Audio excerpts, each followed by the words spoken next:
actions, says statement after the Modi-Zelensky call.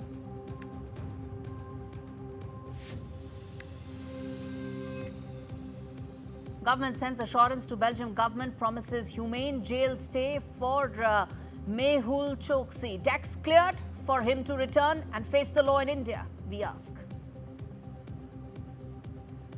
Team India are the champions of Asia. India wins Hockey Asia Cup 2025, beats South Korea 4-1 in the final.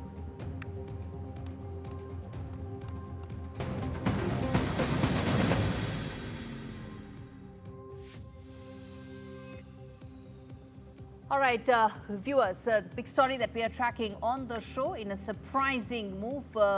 Ukraine President Volodymyr Zelensky has backed Donald Trump's move with regard to tariffs.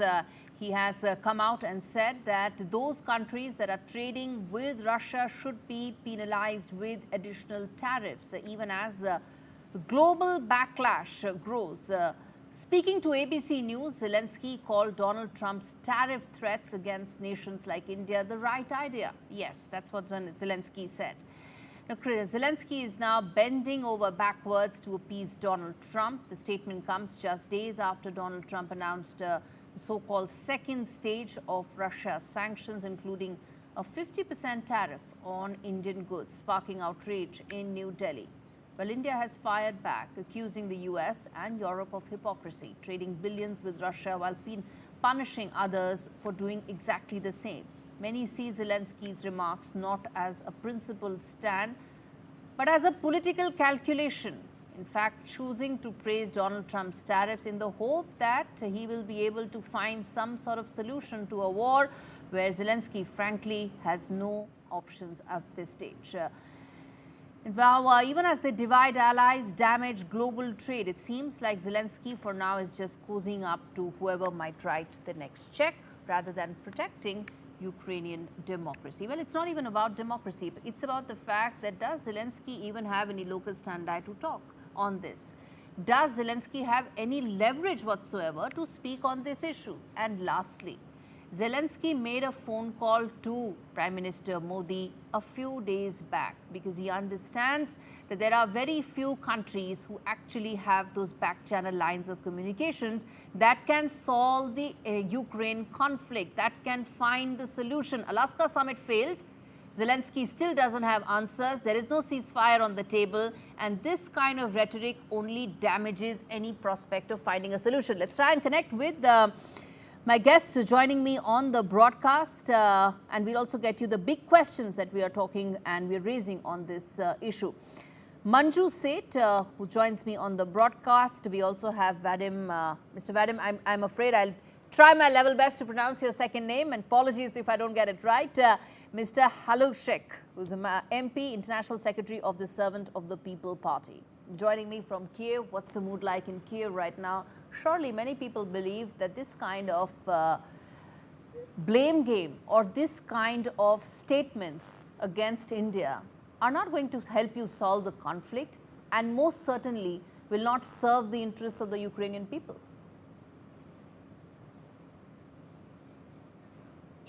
Thank you for the invitation.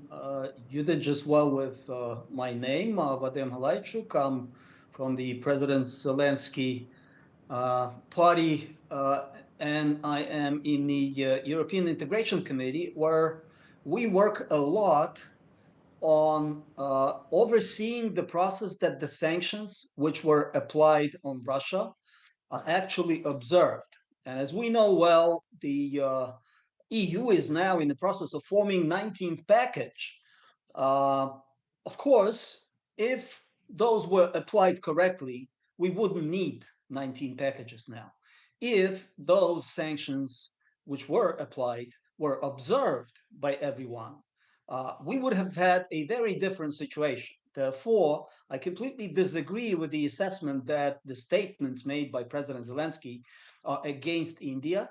They are against the situation, against those countries, against those businesses who help Russia to avoid sanctions And as we know well, oil trade is the number one source of income for Russia and the number one source of fueling this war. So the way Trading forward would in be Russian to oil? apply the Mr. sanctions Vadam, are you trying to and say that there force is Russia nobody into trading in serious Russian oil? negotiations.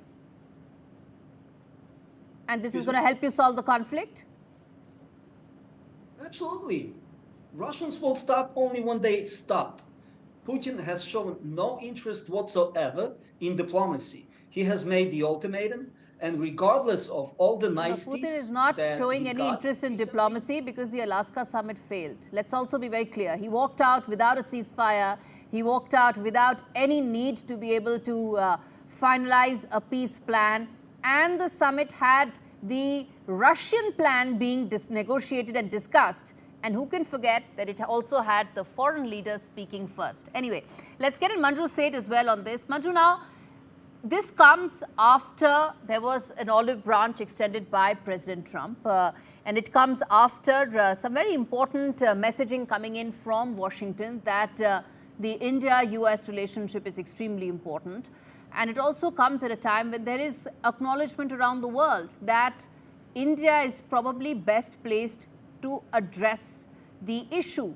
It's not for nothing that you had the French President Emmanuel Macron speaking to Prime Minister Modi on the issue, simply because most of the European leaders understand that they've run out of options and this is their best bet. With the kind of rhetoric coming in from Ukrainian President Zelensky, do you think it furthers his case or dampens the prospect of any peace settlement? I think you put it very correctly, Gauri, that the situation right now is, I think, a no win-win for anybody. The way things are going, there seems to be a complete, a complete halt on negotiations, and I think negotiations are important.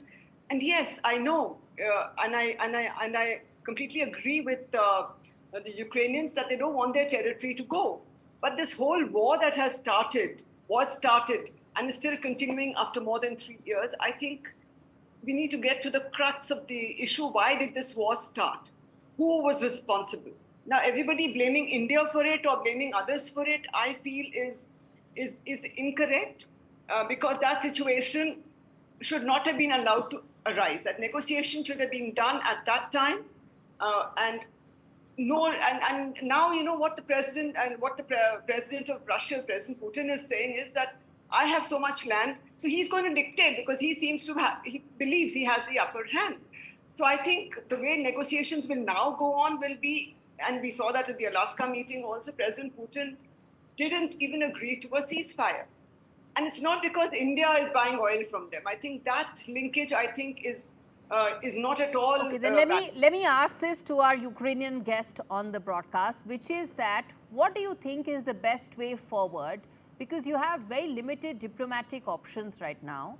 How do you think targeting India, suggesting that tariffs are a good idea, trying to be on Donald Trump's right side, will actually solve the conflict? There is no peace settlement formula on the table right now. This conflict will be resolved on a battlefield, will be decided on a battlefield. There's no peace negotiations whatsoever because Russia doesn't want. Do you think New Delhi will support it with this kind of rant coming in? India has been very, very responsible. It has actually said that this is not the era of war. Go ahead. Look, we have applied the most efficient sanctions that could be applied on Russia. We have destroyed over 20% of their oil refinery in just a month. That is the only way forward right now. Cause Russia to lose economically to the extent where they would get serious about peace negotiations. And it's not against India or any other particular country that we are making these statements, that we are calling for. No, you are. I heard the interview, sir. You are. You most certainly are. I heard that interview that Zelensky gave. You most certainly are. India is a number one purchaser of Russian oil now. If only India cut down in half what Russia would do. They cannot refine their oil at home. They cannot sell it to India and other countries. I am sure China is the number one. EU is the largest buyer of natural gas. Again, I said this is nothing but hypocrisy, and you're not really serving your case either. Quick closing comments from Manju Seth on this. Ma'am, as things stand right now, India has not only been very dignified in its response, it's been very responsible all along, whether to the rant that came in from Donald Trump and his administration, whether the messaging that came in from several quarters around the world regarding Russian oil. And I believe it will be the same with regard to Zelensky's rants as well. Absolutely. I think this double speak that is going on and the double standards being applied are not serving anyone's, not serving anyone. And I'm not able to fathom why India has been targeted. I mean, I'm able to fathom a bit, but yes, I don't want to explicitly state that. But yes, the fact that India is being targeted, being blamed, is something which is not going to, as you very rightly said, it's not going to lead to peace. And as mentioned by the Honorable MP, he believes that it will be sorted out on the war field. Then what are we talking about ending the war? If it has to be sorted out on the battlefield, that's the only way, then I think this war is not going to end anytime soon. All right. I believe it just go on. And I think that's not in anybody's interest, but that is for them for the players or people involved in that war to take a decision and take a call. But I do believe that targeting India really needs to stop. I think there's one thing I can most certainly say. The war will or will not end. That TNC will most certainly not be decided by Mr. Zelensky and his comments, simply because he doesn't have any leverage. I'm going to leave it there. Thank you so much, both of you, for joining me. And well, bottom line on this issue, viewers, is that Volodymyr Zelensky actually has no leverage right now. He is waiting for things to pan out and is hoping that being on the right side of Donald Trump and his administration will allow him the possibility and the prospect of ending this war, which has been going on for 3.5 years. But this is a reality check for him as well. The Japanese Prime Minister resigned even after he signed a trade deal with President Trump. He bent over backwards, but Trump didn't blink. And then there were these fresh tariffs that Japan had to face. Well, that's a reality check that President Zelensky should keep in mind, that Ukraine can keep praising Trump and keep talking about how the 50% tariffs that the Trump administration has come out with is a right idea. But what he doesn't realize is that the entire European continent and all European leaders understand that if there's one country that does have leverage and does have the prospect of speaking to both sides, it is India. It is in New Delhi which actually has those back channel lines of communication. Should Zelensky be straining them? Should Zelensky be testing them? Well, that's a question that Kiev and Ukraine should be asking its president. All right, let's turn attention now to breaking news that's coming in as we speak. Important updates coming in from Nepal, where the youth is holding a rally to protest against corruption in the country. The rally is at a venue that's close to the Prime Minister's office, is being hosted by people under 28. The Gen Z, it says, doesn't have any political affiliations, and the organizers are just protesting with regard to rampant corruption, inequality, and the government is coming down heavily on these protesters. You're seeing those visuals on your screens. There's been a ban that's been imposed on social media. It's happened because to ensure that things do not go out of control. This ban was implemented on Thursday. But what needs to be kept in mind is that Nepal has been seeing and witnessing some protests in the last 6 months. Those protests have been with relation to bringing the monarchy back. This may not be related to that, but political turmoil is something that Kathmandu has been seeing for the last couple of months. Turning attention now to a major development tied to India's push to bring back fugitive economic offenders. A team from the UK's Crown Prosecution Service visited Delhi's Tihar jail a while ago. 4-member team, including officials from the British High Commission, they arrived here. They spent several hours inspecting jail premises. Jail number 4 is where one of these economic offenders is likely to be lodged. Why jail number 4? Well, it's the high security wing where first-time prisoners are kept. The visit comes amidst India's ongoing efforts to extradite high-profile fugitives, whether it's Vijay Mallya or Nirav Modi. British courts have previously raised concerns with regards to prison conditions in India, and those extradition cases have progressed very smoothly, even as questions remain and have been asked by India. again and again in terms of why is it that this is being raised as an issue, even though New Delhi has clarified that humane conditions will be given to the prisoners. All right, on that note, a quick break. We return with more stories on the other side. Stay with us.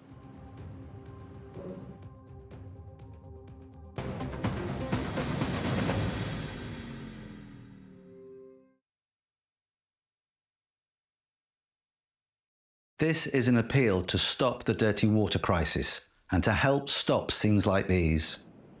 Filming with WaterAid, I've met children like Karim who have to drink dirty water from rivers, swamps and holes dug deep into the ground. The water is dirty, filled with insects, germs and disease. I've seen and heard how dirty water makes babies sick. No wonder it makes their mothers worried. That's why I'm asking you to help communities change this picture. You can help bring clean water to a child right now by texting or calling WaterAid to give £2 a month. WaterAid and local experts are already working with communities who need clean water, helping them to install life-saving pipes, pumps and taps. I've seen the difference your £2 a month can make. With clean water, everything changes. The children are full of energy, full of life, full of hope for the future. WaterAid have already brought clean water to nearly 30 million people. But we can't stop until it's in the hands of every child. Today, 1,000 children will die from dirty water, poor sanitation or hygiene. So please, give now to help save a child's life. Text the word water to 88008 or call WaterAid now on 0800 088 7733 to give £2 a month. Thank you. Auto Sergey automatically checks for ways to save on your car or home insurance. The Compare the Market app, the simplest way to save. We know that living with diabetes can make daily life a challenge, and we're here to help. I felt very low with the diagnosis and very lonely as well and embarrassed. I think people don't necessarily realise the impact that being diabetic can have on you and the amount of extra decisions you have to make a day through carb counting every single thing you eat. If you're struggling with the everyday challenges diabetes can bring, become a Diabetes UK member today. Receive this informative welcome pack and Balance magazine. Balance magazine has been very good in giving me tips to manage my diabetes on a day-to-day basis. One of the things I was recommended to do was exercise. What motivated me was my love of dance, and I got that back. Join a community that really understands. Call 0800 035 7605 or go online to become a member for just £3 a month.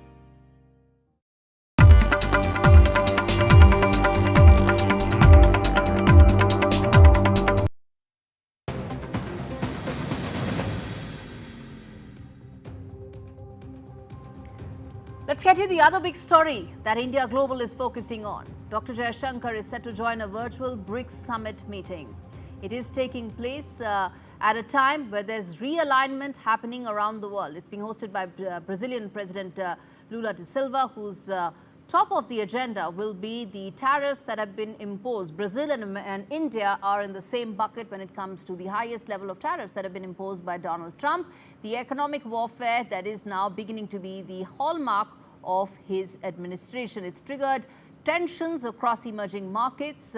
It also follows, there's been high-level meetings that have taken place. Remember, it also comes very close on the heels of the SCO summit, which had all the optics of the three emerging countries coming together against Donald Trump: Russia, India and China. Now, how is that likely to pave out and what's the larger message? Let's get in. Mr. Jayant Krishna, who's a senior fellow at CSIS, joins me live on the broadcast. Mr. Krishna, let me start by asking you that the BRICS summit, though of course it's being held virtually, it is not the Prime Minister who's attending it, but nevertheless, how do you read the messaging to Donald Trump and his administration by BRICS as a grouping?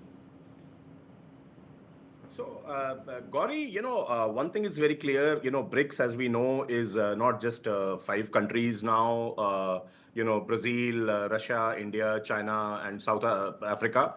The extended definition of BRICS and some of the, include countries like Egypt, Ethiopia, Indonesia, Iran, Saudi Arabia, UAE, So I think this meeting, called by Brazil, is significant because a lot of some BRIC countries have the highest tariff levied by Trump administration, especially Brazil and India, which is at the 50% bracket.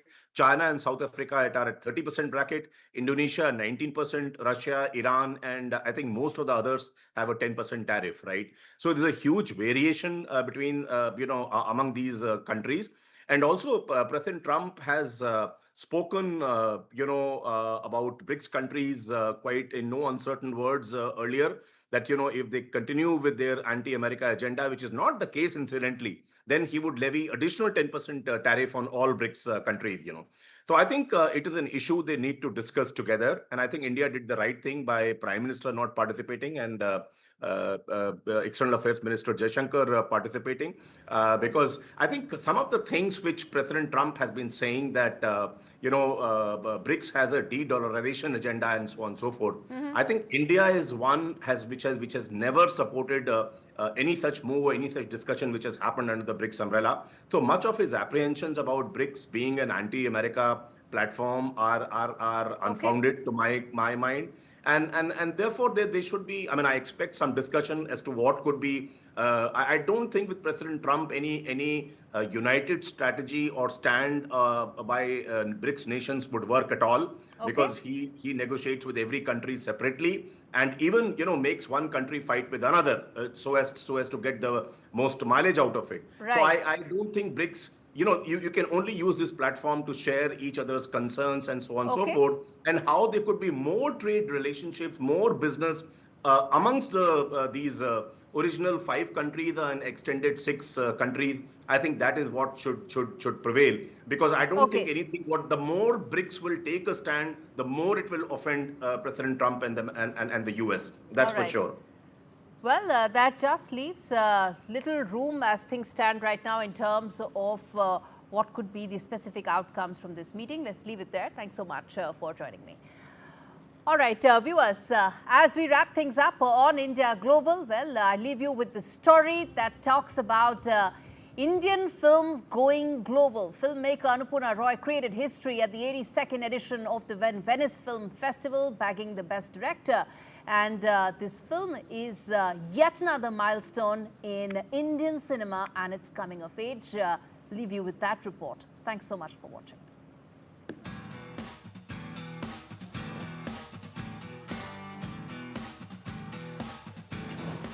As Indian cinema continues its unstoppable rise on the global stage, driven by a bold new wave of women filmmakers, Annapurna Roy has made history at the 82nd Venice Film Festival, winning Best Director in the Orizzonti competition for her film Song of Forgotten Trees.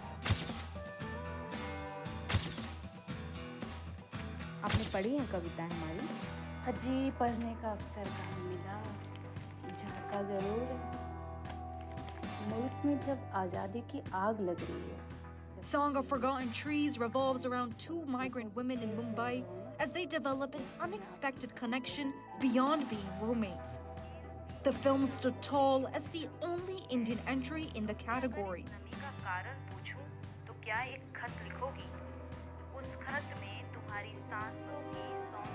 I was emotional, my eyes were teary, and to cheer up for my team, they all are here.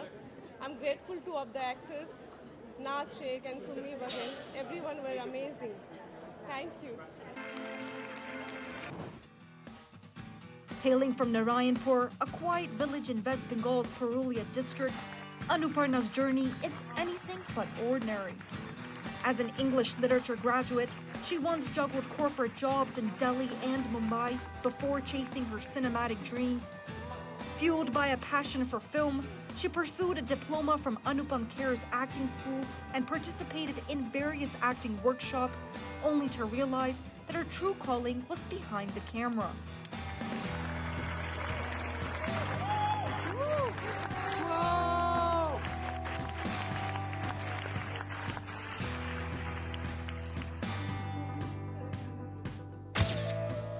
With this win, Roy becomes the first Indian director ever to bag this honor, marking a giant leap for Indian storytelling on the world map. From Purulia to Venice, Anuparna Roy's journey is one powered by passion, perseverance, and powerful storytelling. Samia Afsar, NDTV World.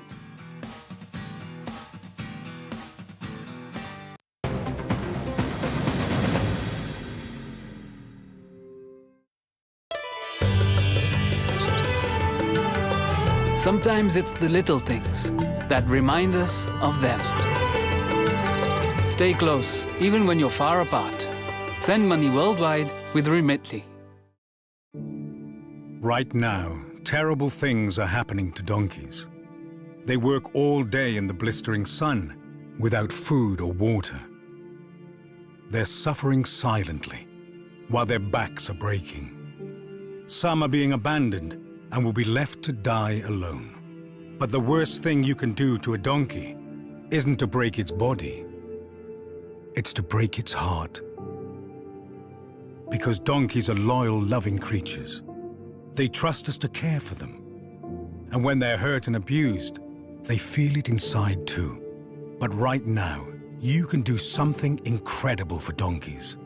You can support the Donkey Sanctuary. Just call 0800 035 9318 and give £2 a month. Because your support can help protect donkeys. You can help us to treat the sick and the injured. You'll help to mend broken hearts so that they can learn to love and trust again. Right now, so many working donkeys around the world are suffering. But we can only be there for them with your help. So please, call 0800 035 9318 or text HEART7 to 78866 and give £2 a month to the Donkey Sanctuary, because terrible things are happening to donkeys. Please, do something incredible for them right now. At Tesco Mobile, we're celebrating 30 years of Club Card. And we've got a gift card just for you. Get our unlimited data SIM for just £20 a month with Club Card prices, saving you £120. And we'll give you a Tesco gift card worth £30. Now for the hardest decision, what to spend it on. It pays to be connected. Search Tesco Mobile. Every little helps. If Lubasi was your son, you'd do anything to stop his suffering. He's in agony because he has an eye infection called trachoma. It's often spread by flies, like these. If Lubasi was your son, you'd take him to the doctor. But his parents can't afford to get him the care he so desperately needs. You can. When you give £2 a month to Sightsavers, you can help save more children from agony like this and spare their parents the pain of watching their children suffer. Every month, you'll help our eye doctors get to some of the world's poorest and most remote villages.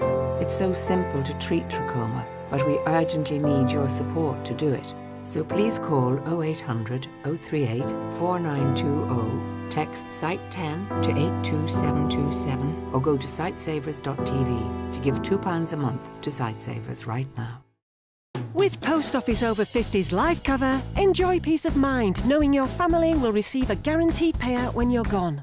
UK resident 50 to 80, you're guaranteed acceptance. No health checks and from just £1.15 a week. Plus free 24/7 GP access with the health and wellbeing benefit. Purchase and receive a £125 gift card for amazon.co.uk, Tesco or M&S. Call Post Office on 0800 171 2211. Vista Health means fast access to scans. Vista Health means rapid results. Vista Health means convenient locations. Vista Health means affordable pricing. At Vista Health, we know what your health means to you. And that's why we provide fast access to MRI, ultrasound, echocardiogram and other health scans, without the need for a referral or medical insurance. Get the answers you need. Book your scan today at vistahealth.co.uk. I like making sure I've got all the right tools for the job. And now that I'm 50, that means looking after the life I've built, protecting my life if anything happened to me. That's why I decided to learn more about over 50s life insurance from Cover Today. They're the only over-50s life insurer with no waiting period, unlike other insurers who could make you wait up to 2 years for full cover. With Cover Today, you're fully covered from day one. And you're covered for the whole of your life. Plus, unlike other things in life, the price never goes up.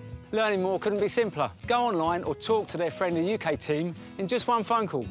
Cover Today are the only over-50s life insurer with no waiting period. And no annoying trips to the doctors either. Plus, you get your choice of a £125 gift card. Cover Today has given me genuine peace of mind. And now that's done, I can get on with something much more interesting. To find out more about Cover Today, call our friendly UK team on 0808 143 4733 or visit covertoday.co.uk.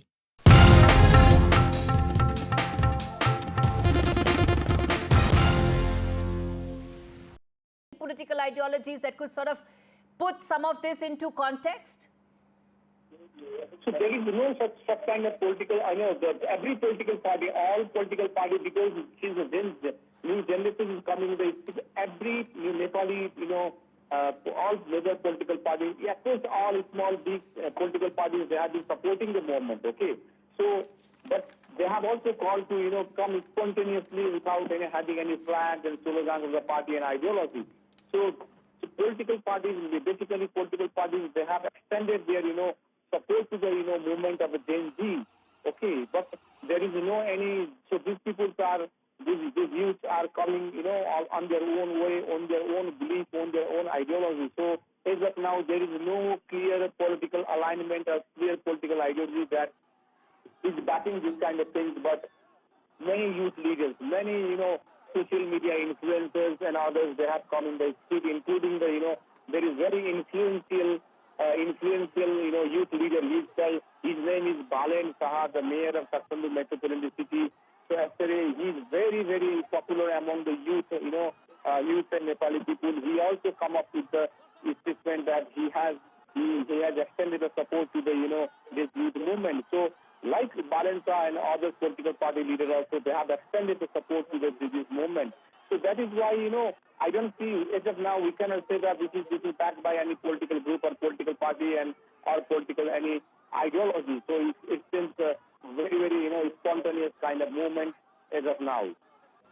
All right, viewers tuning in right now to NDTV, what you're seeing on your screens are visuals coming in from Nepal. A protest essentially led by the youth of Nepal is protesting on the streets in Kathmandu, wanting to hold the government responsible and accountable for what they say is massive corruption that has taken place under KP Sharma Oli's government, and also with regard to some of the social media bans that have been put in place. What you see on your screens are those visuals of Nepalese youth coming out on the streets protesting against several of KP Sharma Oli's policies, particularly with regard to corruption. All right, Mr. Giri continues to be with us. Anil Giri, who's joining us from Kathmandu. He's a journalist in Nepal.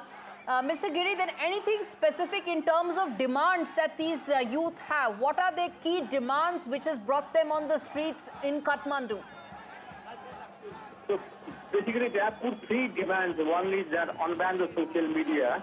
They have asked to remove the social media ban.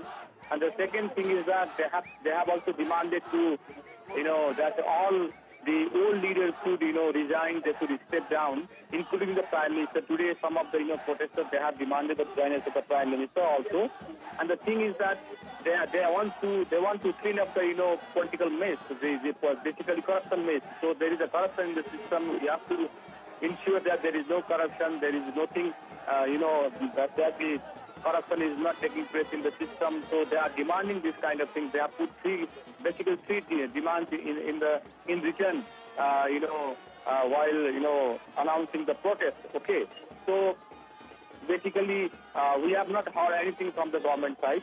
So as of now, and this is also against the, undemocratic, governance in Nepal. So these are the major three demands of the protesters, and the government has not come out, has not made its position public on addressing the demands of the protesters. So let's see, there will be some words by this evening by the government. The government will say something about by this government. As of now, government is busy on quelling the protest and now suppressing the protest, this kind of thing. The government has imposed a curfew. So this is the situation in Kathmandu. And we don't know what will happen next. Tomorrow, what kind of, what direction this protest movement will take place. But as of now, there is no any address from the government side.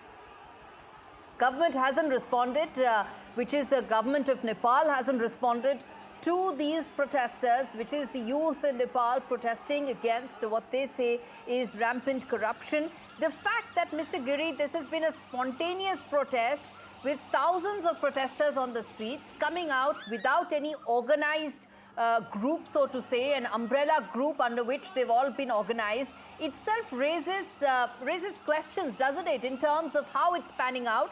And also, let me then ask you about your sense about how the government in Nepal is viewing this, because this is a very large gathering of youngsters who've come out and with their specific demands. How is the government of the day watching this? Are they looking to speak to these protesters, probably having some back channel lines of communication? As of now, we have not heard this kind of thing, back channel negotiation or back channel, between the protester and the government. And probably government is trying to reach out with them. But the thing is that the scale of the protest in Kathmandu is massive and huge, and there is anger among the people and the public and the youth. So probably government should unban the social media ban first. So this is not only the demands of the youth who are protesting today. So this is because social media has been the part of the life. Okay, so Facebook or messaging apps, they have been a part of life. And how millions of people are relying over this. Small business people are also relying on doing the business.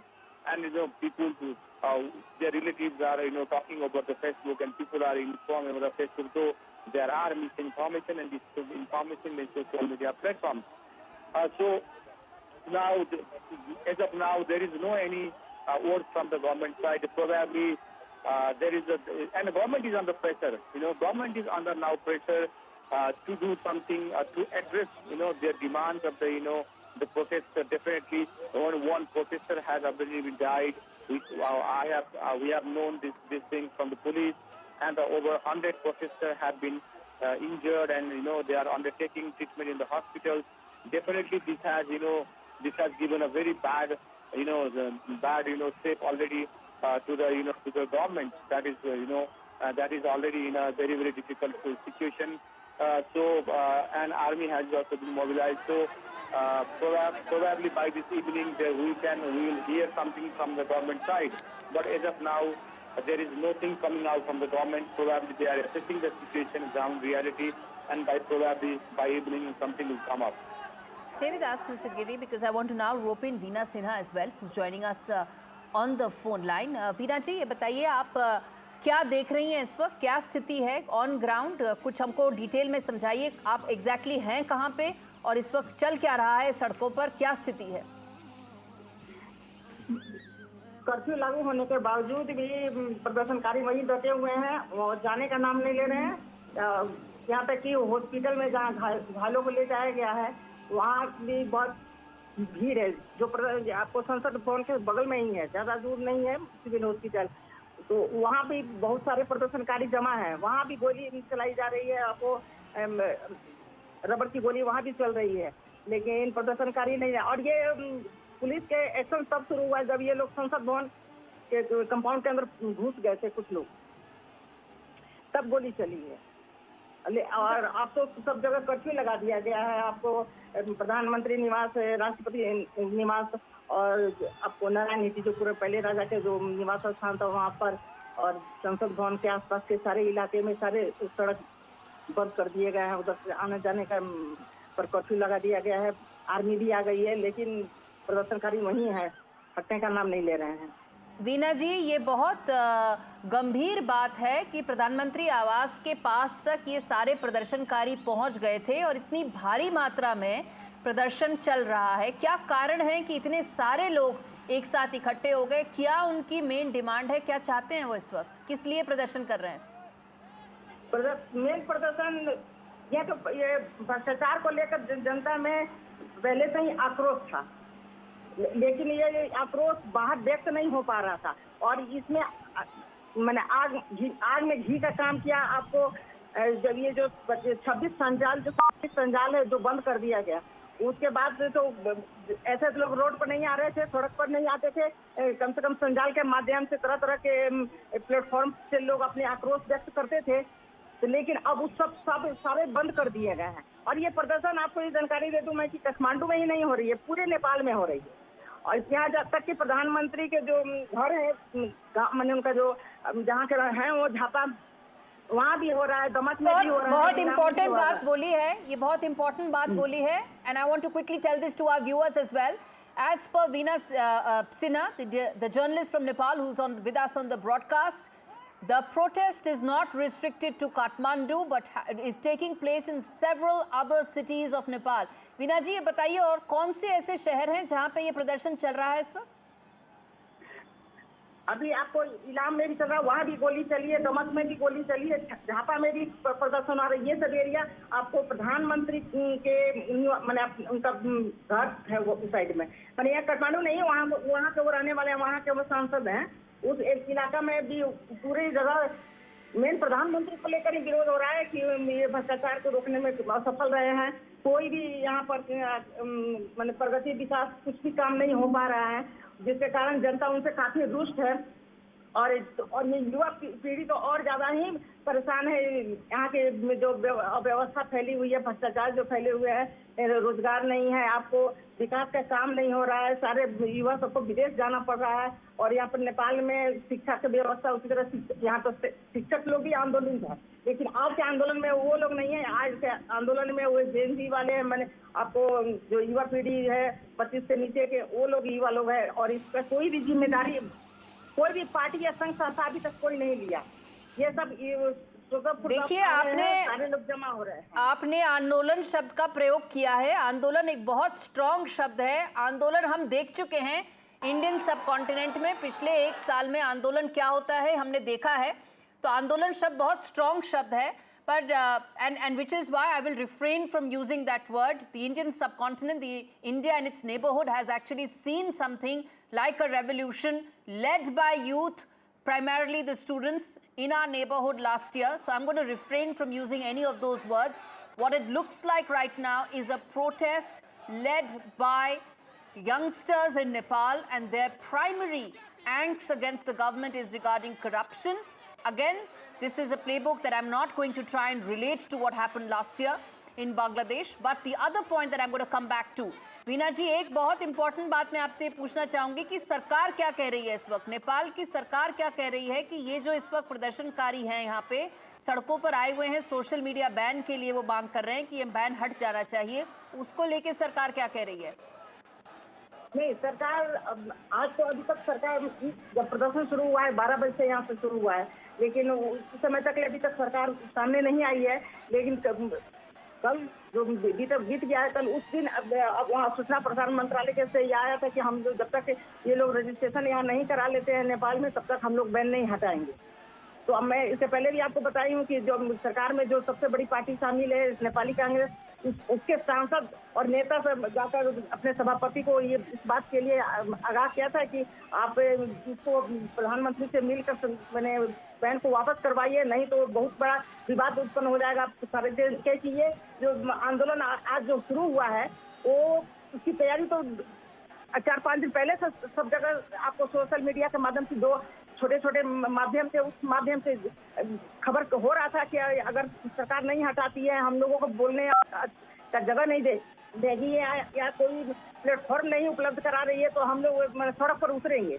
ये सब बात हो ही रही थी, इसीलिए वो party, आपको सबसे जो बड़ी पार्टी है नेपाली कांग्रेस, वो उनके सांसद और नेता इसके लिए चिंतित थे कि हमारा पार्टी का भी पोजीशन डाउन हो जाएगा, आप इस पर कुछ कीजिए। लेकिन अभी तक सभापति जो शेर बहादुर देवगा हैं, हम कुछ जी We'll also play some reactions for our viewers. But Veena जी, एक मैं प्रश्न ये पूछूंगी आपसे कि अगर सोशल मीडिया डाउन है, व्हाट्सएप और कोई और मैसेंजर चल नहीं रहे हैं, तो ये लोग एक दूसरे से बात कैसे कर रहे हैं और कैसे एक साथ एक जगह इकट्ठा होकर प्रदर्शन कर रहे हैं? कैसे बात हो रही है? तो कहीं ना कहीं कोई तो इनको एक साथ लेके आ रहा है। वो कौन है जो एक साथ लेके आ रहा है इनको? देखेंगे हम लोग सबका व्हाट्सएप बंद है, लेकिन आप देखेंगे सब लोग यहाँ ड्राइवर को डाउन कर लिया है, ऐप अपने लोड कर लिया है और एक डिटेल भी है उसके माध्यम से भी कर रहा है लोग जी। ड्राइवर से मेन सबसे ज्यादा ड्राइवर को पोस्ट डाउन किया है आपने मोबाइल में। हम लोग में भी इसी तरह जो लोग व्हाट्सएप से जुड़े थे सब लोग वाइबर में आ गए हैं और क्योंकि वाइबर में अभी बैन नहीं हुआ है, बाकी और सब जगह बैन हो गया है। तो यही सब छोटे छोटे प्लेटफॉर्म के माध्यम से ही लोग एक दूसरे को संदेश भेज रहे थे और आह्वान कर रहे थे कि सब लोग जुटे और इसका विरोध हो, और विरोध हो रहा है। आपको सारे जगह पूरे देश भर में हो रहा है और यहाँ पर गोली उधर भी चली है, लेकिन उधर अभी घायल हुए हैं लोग, डेथ नहीं हुई है, मरे तो कभी काठमांडू में ही। हाँ, या और मैं तो अभी देख रही हूँ कि काफी तेज धुआं भी निकल रहा है, इसका मतलब कि कुछ कहीं आगजनी भी हो रही है। तो इस पर सभी पता नहीं चल पाया है कि वीना जी बने रहिए, बात दिख रहा है। जी वीना जी, एनडीटीवी को ये सारी जानकारी देने के लिए शुक्रिया, बने रहिए हमारे साथ। I also want to then get in Rajneesh Bhandari, who's a senior journalist in Nepal, joining us for his update as far as how things are panning out right now on ground. Rajneesh, there has been one student has lost his life so far and several have been injured in these protests. Share with us the details and the latest updates that you have right now, and we're putting out some of those images and videos on our screen for our viewers to understand the sudden fluidity that has happened in Nepal on the streets of Kathmandu, where you have thousands of protesters suddenly coming in. Go ahead, tell us more, what's really happening on ground?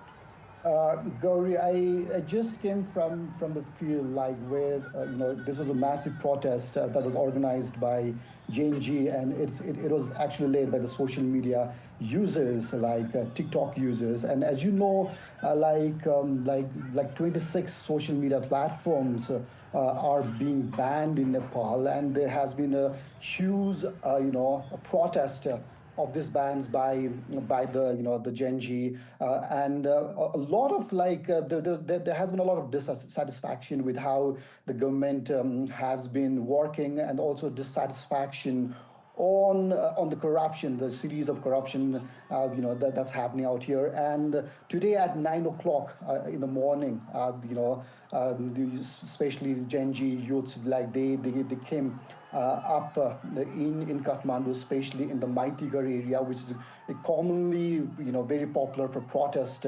And as they start coming, like I was there interviewing people, like, why are you joining this protest? And these are students, like many of them I could see they were actually in school or college uniforms, and they were demanding there should be end of corruption in the country, and also like they're quite dissatisfied with how the government is taking on corruption, on jobs, on employment, and on equality, and series of things. So this seems quite unique, because I have been reporting about the Nepal protest when there was protests in 2004, 5, and 6 as well. Like this was the first day of this protest. It seems to be quite huge, Gauri.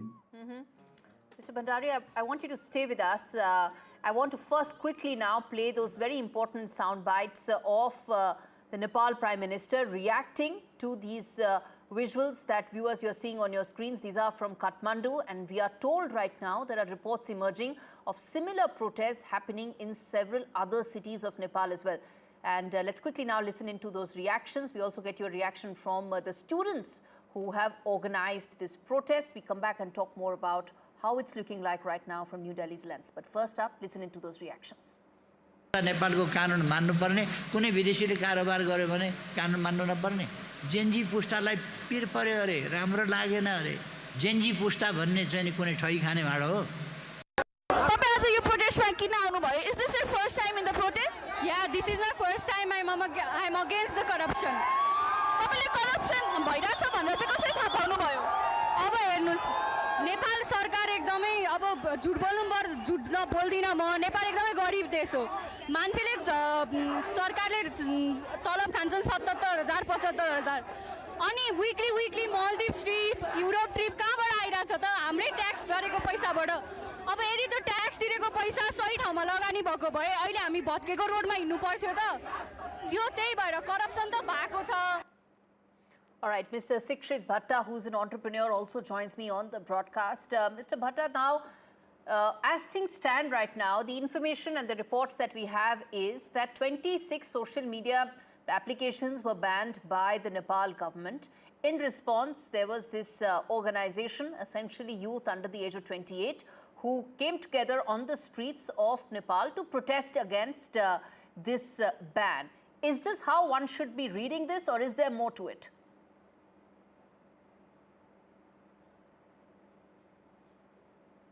Mr. Bhatta?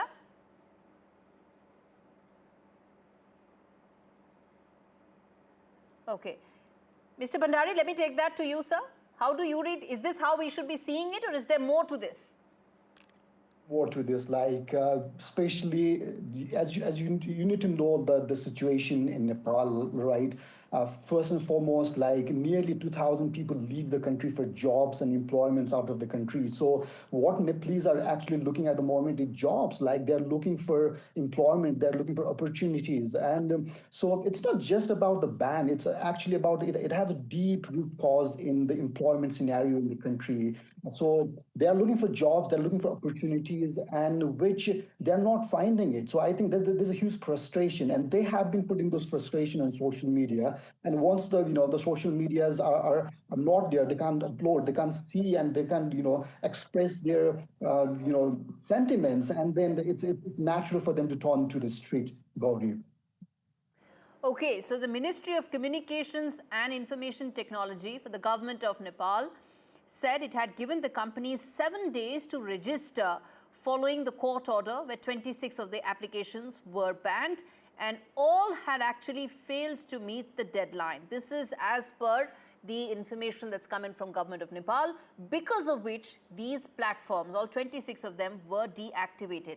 It has been said that these protests are in response to that, though there could be more than that. All right, I believe that line with Mr. Bhatta has been fixed. Sir, are you able to hear me? Yes, I'm here. How do you read what's happening right now on the streets of Nepal? Well, I think it's a part of the problem that Nepali youths have been facing for several years or decades now, right? So this is something that's been brewing inside the level of corruptions to mismanagement to a lot of things that has happened over the last 20, 30 years. And what we've also seen is the same faces come again and again, and there's not been a stable government for last few decades. It's the same people who are changing their seats, and it's a kind of a musical chair that happens in Nepal. So this frustration has been brewing for over many years, and the social media ban that came in last few days just fueled the fire. I understand the political instability part of it that you are referring to, and viewers, it's very important that we put some of this in this context, and therefore we are able to understand how New Delhi is viewing how things are happening. Now, there are two things, viewers. One is that a lot of people have relatives from Nepal working in India and vice versa. There are marital ties, there are family relations, which is why when some of those social media applications did not work, when people were not able to connect, it did lead to some panic, which can explain partly what things are happening right now. Now, the second aspect, which one of the guests pointed out, is about the number of leadership changes that Nepal has seen. And in the last decade or so, I believe at least a dozen, if not more, prime ministers have actually happened. Nepal has seen that many in just the last decade. It could be anywhere, but I think about 12 to 13 prime ministers, adding to the political instability that the country has faced. Now, this is a question I asked both of you, Mr. Bhandari as well as Mr. Bhatta, which is that What do you think is going to be the look ahead in terms of solving the immediate? Before we talk about anything long-term or reforms or any of that, I want to focus on the immediate. How do you see this situation being brought under control? Do you see the only government reaching out to these youngsters, or is there any other way? How do you see this? Mr. Bhandari, let me start with you. I think that's a great question. Like, as the protest is ongoing and it's also escalating in other parts of Nepal, especially in Kosi province and other parts, we have seen series of rallies, in major cities of Nepal. So, if you ask me the question, like, what's going to happen as a journalist, like, it's quite difficult to predict at the moment, like, because we believe in facts and we believe like how things will move on. So. At this moment, it's like it's important to see like how this protest will escalate, or whether it will grow tomorrow, whether there will be more protests in coming days or not. But what I think from my perspective, as what the government should do is to have communication with them, to have dialogue with them, and then to have kind of like conversation with them. Because for anything in the world, what we need is dialogue, right? We need dialogue. We need to listen. We need to listen to these Gen Z youths who are coming on streets. It's because they have been forced to come on streets. It's not by the choice, because of the situation and the condition of the country. They are coming to the streets. So I think it's also important to address the problems and issues that they are actually bringing at the forefront. And if you see on TikTok and other social media platforms, there's a huge campaign on Nepo Kid, trends, especially. They are actually so this has actually come from other countries, the Philippines and Indonesia and other countries. They are actually coming up and saying about like the politicians' children, so how they are spending the money, and they're saying that this is the money we actually pay on taxes. But how do you see the politicians? Their children are actually spending all this money. How could they have all this money? So this is a big question of accountability and corruption at the moment. So which also needs to be addressed if they want to communicate or engage with the Gen Z. Okay, so the government said this was regulatory compliance. People saw this as an effort to clamp down on their freedom of expression and freedom to be able to freely use social media, and it was seen and viewed as an attempt to crush dissent. That is the backdrop of these protests. But one thing I ask this again, and at the cost of repeating, simply because, as I said, India has, New Delhi views this through a different lens. The political instability that Nepal has seen, there may be only 4 of those prime ministers, but they've actually formed governments over a dozen times in the last 10 years. Is the present government facing threat because of this political instability that you think is going to happen in the government? Do you see that happening right now? Mr. Bhatta, let me ask you that question. Well, look, when you talk about the same cases, I think this is one of the very few times when you see the 2 largest parties forming a coalition government in case of Nepal, right? So, and this is supposed to be a very strong government based on the number of seats that they hold in the parliament. But when you look at the protest that's brewing right now, I'm sure the civils are going through this fine. And I'm sure internally, even though it may not be shown outside, they might be facing some jitters because of this protest, because the demands that these young people have come up with are legitimate, and no other political movement has been as effective or as large as the one that we've seen in Kathmandu this morning or this afternoon. And so therefore, I think that the government could possibly see it as a threat. And I think it is about time when they also retrospect. They see the demands and they learn about the aspirations that these young people have. Also, one also need to note the fact that when the social media is banned, right? Unlike people of the older generations like us, our neighborhood is physical, and that is where we go and speak and talk and interact with people. But for these young people, their neighborhood is digital. They live in a digital space. And if they take away a place of conversation, then they're taking away a big chunk or a part of their life. So this is, I think, very important. Okay, so this is the context for viewers tuning in right now. Let's quickly bring them up to speed with what they're seeing right now on their screens. Protests have taken place in Nepal, ostensibly by the youth under 28, and in fact, it's dubbed the Gen Z revolution.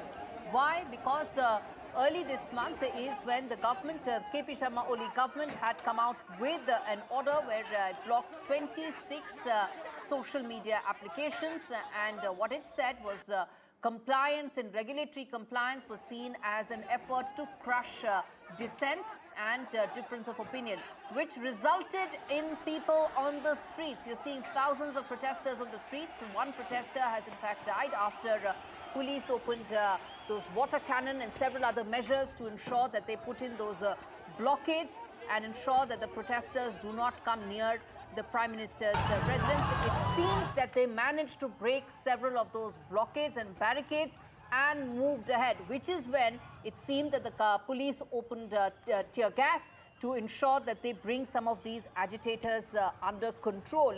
The slogans that they were coming out with was "Independent voice is our right" and "Where has the taxpayers' money gone?" This is the context, viewers, of what you are seeing right now on your screens. Water cannon was opened, and to bring those protesters under control, videos and images that are coming in showed tear gas canisters to ensure that some of these protesters can be checked.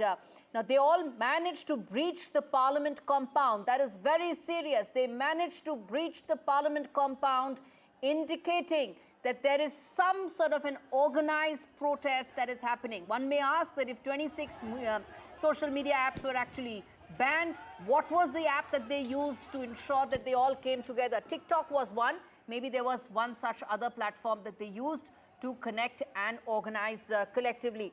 Now, this Gen Z revolution, what happens next? We are watching this very closely in Delhi, wondering whether this is going to be yet another quote-unquote student revolution in our neighborhood. But I want to ask this question to both our panelists. How do you see this now? Is there a way to bring this under control? Mr. Bhandari, let me ask you that.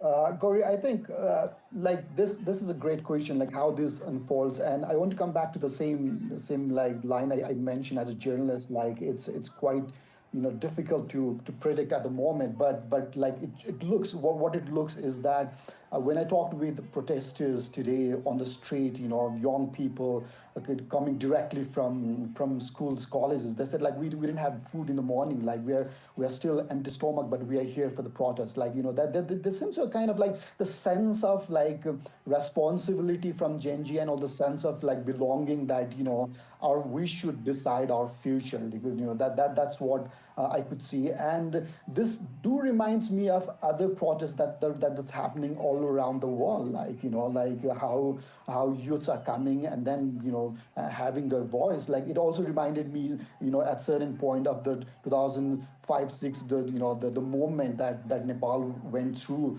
to overthrow monarchy. So it totally depends how what will happen tomorrow, like how. No, what will happen tomorrow is something we will wait, but there's breaking inputs coming in on this story. Mr. Bhandari, let's address that, and viewers tuning in right now. Gen Z leader has appealed for protesters to leave safely and has gone on to say that this is a protest where many people are now coming in and vested groups are rattling masks. This is what we were talking about here on the broadcast, that this protest is this organized protest. Who is taking charge of it? Does this have any political affiliations whatsoever? Who's driving it? Now, in the wake of those questions, there's a very important update coming in, which is that the Gen Z leader has said, please exit safely and as soon as possible. There are too many vested groups that are rattling the masks, indicating that there may be some potential organizations and groups wanting to extract some potential leverage out of this situation. Please leave safely as soon as possible. We successfully won the day already. Let's get home today safely. All right, that's the big message coming in, that this is now a protest that will hopefully be addressed, simply because the Gen Z leaders say that we have been able to make a point. Our point was against the government, indicating that you cannot go ahead and block all social media because that is crushing freedom of speech, and they have done so successfully, and they now want everyone to go back home. Okay, let's, Mr. Bhandari, now this is a very important fact, which is that the Gen Z leader says that we've made a point, it's now time to exit. So this was really essentially a specific point being made with regard to the social media applications being banned by KP Sharma Oli's government. Yeah, like if you look at the post from yesterday itself, like they have been saying that they want this protest to be purely Gen Z, like they don't want any other infiltration either from the political parties or either from other groups. So they have been very cautious of that, and this is quite very normal to say like there could be infiltration on how things went up. So and they're very careful about not labeling it through the through the different political parties. So they want it to be very independent. So then are we to believe this has now ended? The protest will end soon because they want everybody to now go back and they made their point. Is this going to end soon? Maybe this could be an end for today because it's like around like 3 o'clock Nepal time out here. Maybe they will be planning something more, because I think the demands and the address they are saying could be, it seems to be quite bigger compared to this. But I think with how things escalated today, and there has been curfew as well, Gauri, like there has been curfew near the parliament, near the Singh Darbar, which is the main government building, near the the residence of Prime Minister, and also the President and Vice President. So I think it's also because of the curfews that have been imposed today in Kathmandu. And also the fact that several of those barricades were breached. So, which is why if the protesters did manage to breach those barricades, come near the parliament compound, then several of those measures had to be taken. Mr. Bhatta, then are we then looking at normalcy returning to Nepal very soon? The protesters have made their point and now they want to move on? We don't know, because it looked very normal till yesterday afternoon, and things were brewing on social media and TikTok and on Reddit, right? So you never know. But I think the youths have a demand. They have a legitimate demand, and they are very strong demands, which also indicate that there are provisions that could also need the change in constitution, right? One of them was to ask for a directly elected executive, whether it's the Prime Minister or the President. So we don't know. We don't know as of now. But for today, I think I still hear that the protests are ongoing despite there being a curfew. So there's still reports of some unrest happening as we speak. But let's see how it turns out. So we don't know. It's all up in the air as we speak. Okay, those are fresh visuals that we are putting out on our screens right now. Viewers tuning in right now, what you see are those visuals from Nepal, where there's been a massive protest by Gen Z. These are youngsters under the age of 28, ostensibly protesting against two things. One is what they see as rampant corruption under the present government, and secondly, the decision taken on the 4th of September by the government to block 26 social media apps. In the wake of that is this protest, which did turn violent, where several of those protesters managed to break the police barricades, following which water cannon was thrown at the protesters to ensure that things do not go out of control. But what you're seeing right now are some very significant visuals on our screens.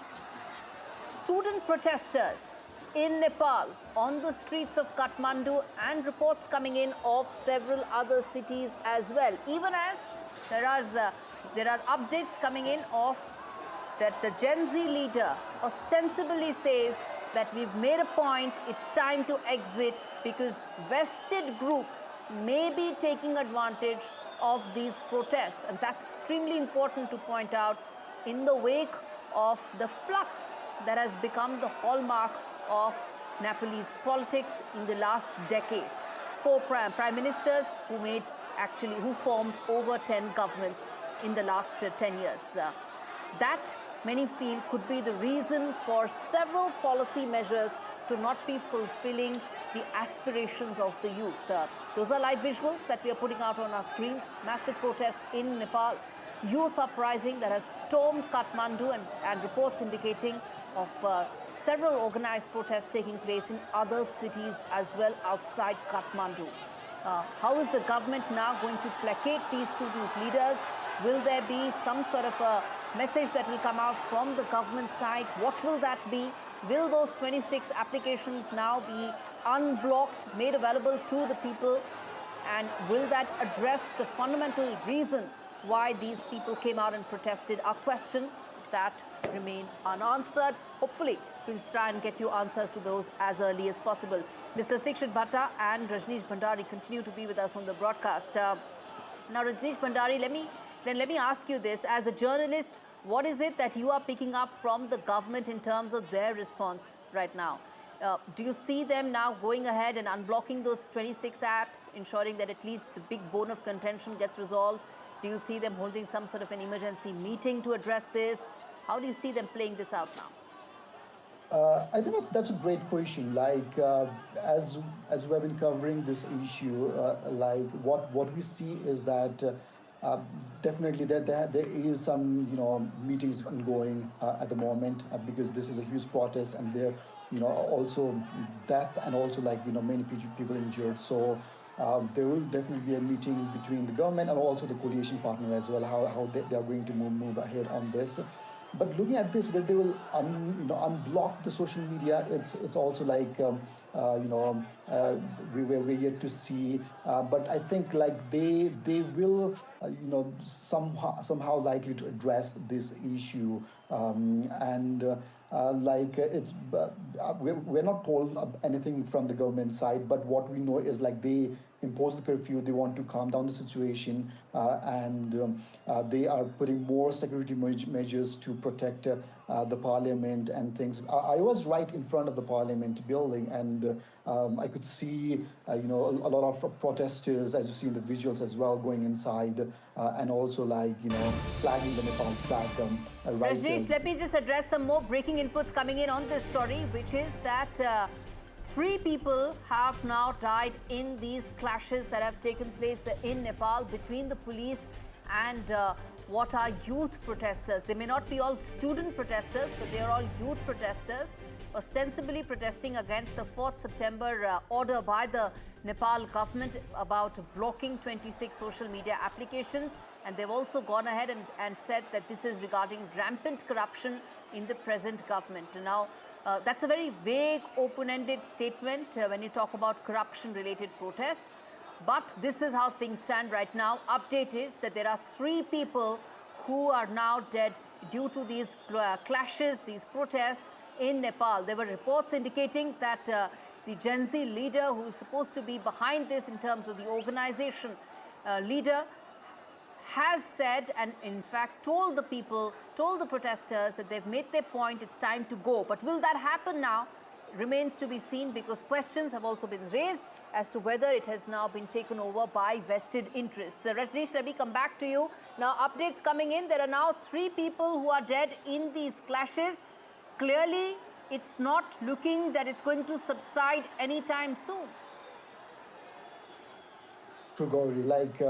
Definitely 3 dead as of we know, and also more are injured. What we know is more than 80 people. There's a hospital just near the parliament. It's called the Civic Hospital, and there are more than 80 people who are currently undergoing treatment, and it has been a very hectic place at the hospital, and doctors are trying their best to go through all this all these people who are injured, and many are also, others are also in the serious condition. That's what we know. So it seems to be a very, very difficult, and also something loss of 3 people. I think the protesters, when they were protesting, they never thought about this this consequences could happen. We're yet to know about the names of the people who are dead, but this seems to be growing up, Gauri.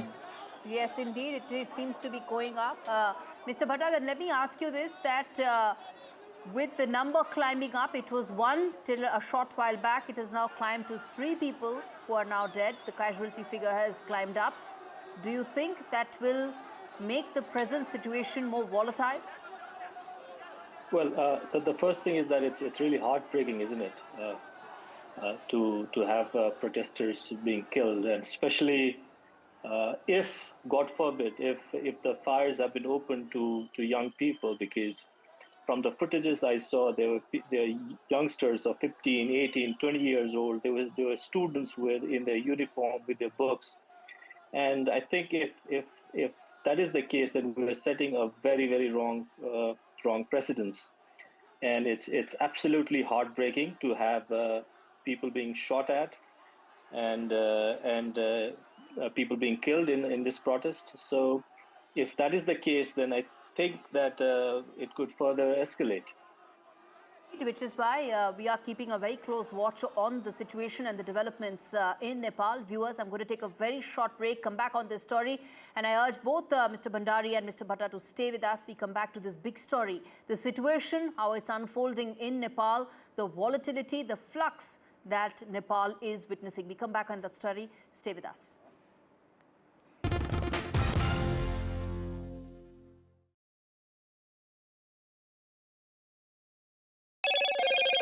Everything changed when I decided to follow my passion and build a brand around what I love.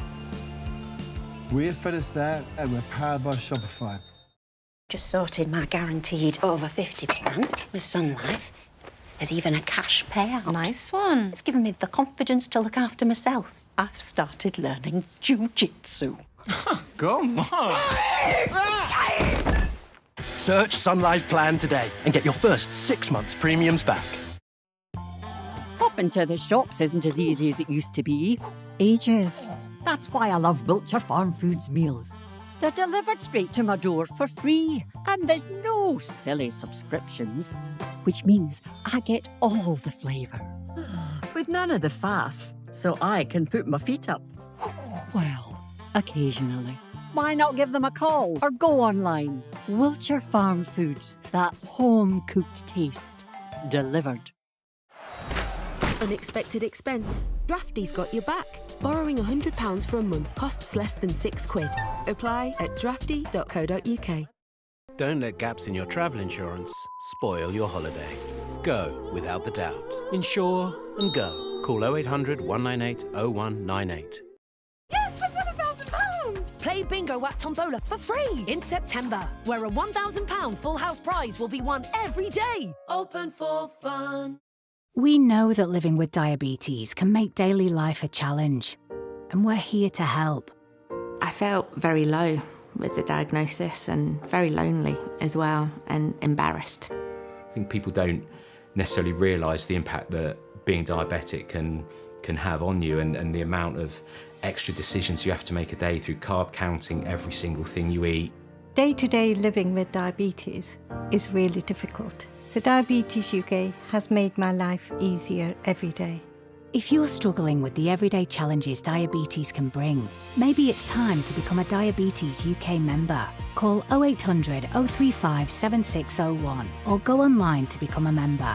And for just £3 a month, you'll get a welcome pack and a practical guide tailored to your type of diabetes, and a copy of Balance magazine 4 times a year. Balance magazine has been very good in giving me tips to manage my diabetes on a day-to-day basis. Plus regular email updates with the latest diabetes news and special discounts. One of the things I was recommended to do was exercise. What motivated me was my love of dance, and I got that back. Join a community that really understands. Call 0800 035 7601 or go online to become a member for just £3 a month. I would recommend Diabetes UK to anyone with diabetes. Join up, become part of a community, get that support that you need.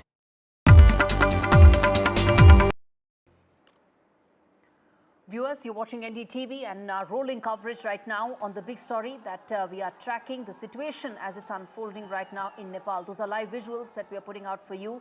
How situation is looking right now in Kathmandu, in Nepal, as thousands of protesters, young Nepalis, have marched in the capital demanding that the government lift its ban on the social media platforms and the culture of corruption that they say is now all pervasive in the country. Several social media apps, actually 26 of them, have been inaccessible since the 4th of September order by the government, which left many users angry and confused. Now, waving national flags, Gen Z demonstrators started the protest with the national anthem before unleashing chants against the social media prohibitions and corruption.